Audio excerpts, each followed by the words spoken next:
15 नवंबर 2023 ये वो तारीख थी जब बाबर आजम ने कप्तानी से इस्तीफा दे दिया था और उसके बाद 31 मार्च वो तारीख है जब बाबर आजम को दोबारा कप्तानी मिल गई पाकिस्तान की। जी हाँ, तो पाकिस्तान में इतने सारे चेंजेस हो रहे हैं। जो नए मोहसिन नकवी आए हैं उन्होंने एक साथ इतने बड़े बड़े चेंजेस कर दिए कि जो इससे पहले कप्तान थे शाहीन शाह अफरीदी, उनको खुद भी नहीं पता चला, उनको बिना बताए पूरा सेटिंग ही चेंज कर दी।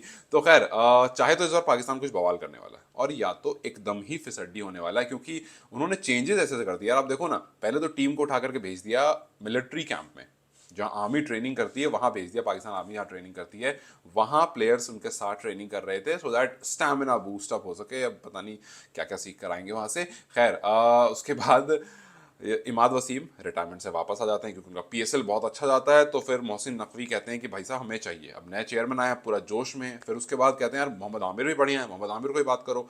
मोहम्मद आमिर से बात होती है, वो भी रिटायरमेंट अपनी वापस ले लेते हैं। 2 आदमी रिटायरमेंट से वापस आ गए। और शाहीन शाह अफरीदी, वो शाहीन शाह अफरीदी जिन्होंने ये इनिशिएट किया था कि मैं मोहम्मद आमिर से बात करूंगा कि रिटायरमेंट से वापस आ जाओ, उन्हें ही कप्तानी से हटा दिया। मतलब नया कप्तान बाबर आजम को दोबारा कप्तान बना दिया, 2 लोग रिटायरमेंट से वापस आ गए, प्लेयर्स को आर्मी ट्रेनिंग करने भेज दिया है। भाई साहब हफ्ते 10 दिन में सब कुछ बदल दिया है। अब चाहे तो ये T20 वर्ल्ड कप उठा के मानेंगे और नहीं तो नीचे नीचे से एकदम ऐसे सफाया हो जाएगा। क्या लगता है इतने चेंजेस का कुछ रिजल्ट आएगा? और लेकिन आप बाबर आजम का देखोगे तो यार बहुत अच्छा टेन्योर नहीं रहा बाबर आजम का। मतलब T20 वर्ल्ड कप 2021 हार गए थे, पीएसएल बहुत बुरा जा रहा है, 22 23 24 बहुत ही बुरा जा रहा है उनका पीएसएल। फिर आप एशिया कप की बात करो, लगातार हारे हैं। और मतलब जितने भी बड़े टूर्नामेंट खेले हैं वो लगातार हारे हैं। मतलब अगर मैं आपको नंबर्स बताऊं, पीएसएल 2024 हारे थे, क्रिकेट वर्ल्ड कप 2023 हारे थे, Asia cup, PSL 2023, world cup 2022, T20 world cup 2021। तो ऐसा कोई बहुत सक्सेसफुल उनका टेन्योर नहीं रहा। लेकिन उसके बावजूद क्योंकि पीएसएल के बेसिस पर शाहीन शाह अफरीदी को कप्तानी दी गई थी कि भाई 2 बैक-टू-बैक सीजन जिताया, इसका मतलब कुछ कमाल करने वाला है, एक सीरीज में कप्तान बनाया और उस एक सीरीज के बाद उनको हटा दिया गया। क्यों? क्योंकि उनका पीएसएल बहुत ज्यादा खराब गया था। तो अब ये जो सडन चेंज और ये तो बड़े बड़े चेंजेस हुए हैं, नए नए प्लेयर्स को लेकर आना, प्लेयर्स को आर्मी कैंप भेजना और शाहीन को बिना बताए उनको सैक डाउन कर देना और उसके बाद बाबर का आ जाना, ये सब चीज कहीं ना कहीं इंडिकेट ये जरूर करता है कि पाकिस्तान कोशिश तो बहुत कर रहा है, लेकिन इस सब कोशिश के बीच में कहीं कुछ ऐसा ना हो जाए जिसके बारे में हम अक्सर सुनते हैं, वो गुटबाजी वाली चीज़। एक एक शो आता था जिसमें इमाद वसीम रहते थे, जिसमें आई के अब्दुल रजाक भी थे, जिसमें मोहम्मद आमिर भी आते रहते थे। और ये सारे खिलाड़ी जो हैं वो अब टीम में, अब्दुल रजाक इसमें नहीं है तो उसमें सिलेक्शन कमेटी में।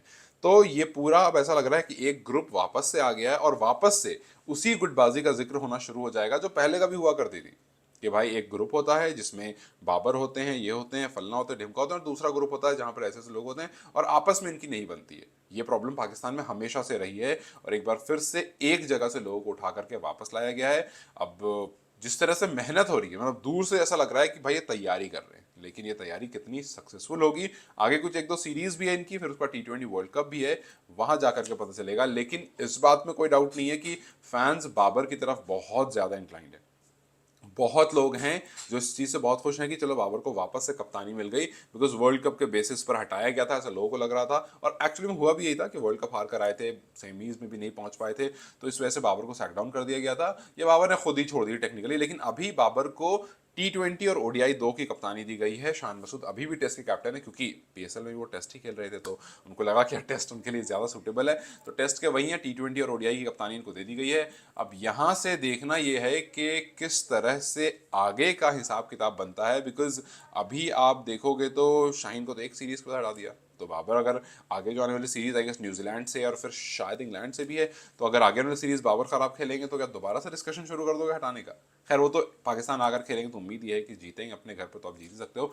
लेकिन T20 वर्ल्ड कप से पहले आई डोंट थिंक अब कोई चेंजेस होने वाला है। बट अब यहाँ पर प्रेशर जरूर है। कुछ लोग ये कह रहे हैं कि बाबर को कप्तानी नहीं लेनी चाहिए थी क्योंकि थोड़ा जलील करके, उनका जलील करके नहीं बट आपको डिसरिस्पेक्ट करके हटाया गया था एक चीज पर एक चीज पर जज करके। और कुछ लोग कह रहे हैं कि नहीं, कंट्री कम्स फर्स्ट, इसलिए बाबर ने अच्छा करा कप्तानी ले ली, बिकॉज बाबर नोस कि उनका कैप्टन रहना कितना इंपॉर्टेंट है और बतौर कप्तान वो टीम को आगे लेकर के जा सकते हैं। तो मेरे से आपसे पूछते चलें कि आपको क्या लगता है, क्या बाबर का कप्तान बनना सही है इस पॉइंट पर, या बाबर को छोड़ देना चाहिए था, कप्तानी नहीं लेनी चाहिए थी? I do let me know in the comment section. And जो लोग अगर नेपाल से कुछ लोग ये वीडियो देख रहे हो, तो फ्रेंडशिप कप जो चल रहा है वो यार I have to leave for office अभी, तो अभी तो नहीं, बट मोस्ट ऑफ जब मैं रात को वापस आऊंगा then I will try to make a video on that too. Till then thank you so much and keep supporting like this.